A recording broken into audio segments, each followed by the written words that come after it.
Балалар, бүгін біз көбелектің қателігі атты ертегімен танысамыз. Көбелектің қателігі. Көбелек ағаштар мен гүлдерге толы ғажайып бақта өмір сүрді. Бір күні ол күні бойы күн сәулесінің астында тұрып ұзақ қыздырынады. Өзімді шаршаңқы сезіне бастадым, денемде қызу бар, деп пысылдады көбелек. Қарным да ашты, шөлдедім, жейтін бірдеңе табуым керек.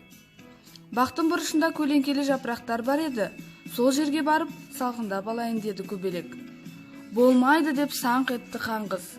Қалқалы жапырағыңды маған бермедің, мен де бере алмаймын. Көбелек дір-дір қағып ұшып кетті. Енді көбелек бақтың бір бөлігіндегі үлкен гүлге бет алды. Мен сонда барып демалып алайын, қанаттарым шаршады деп күрсінді. Бірақ оны ара жақындатпай қойды. Бірде сенің гүліне мен бара қалғанымда сен мені жолатпай қойғансың, деді ара. Көбелек тағы да дір-дір етіп ұшып кетті. Көрші тұрған бұтаның жапырақтарын бойлай жұлдызғұрт келеді екен. Маған жеуге бола ма деп сұрады көбелек. Ренжіме көбелек, бере алмаймын, деп жауап қатты жұлдызғұрт. Мен сенен бірнеше рет тағамынды бөліп беруді өтінгенде сен маған бермей қойғансың. Көбелектің тағы да жолы болмады. Көбелек әлсірей бастады.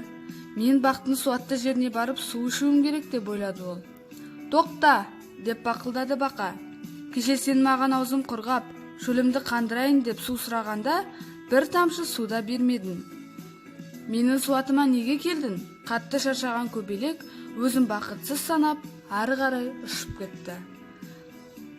Менің көмегім керек пе деп сұрады жауынқұрт, басын жерден шығарып.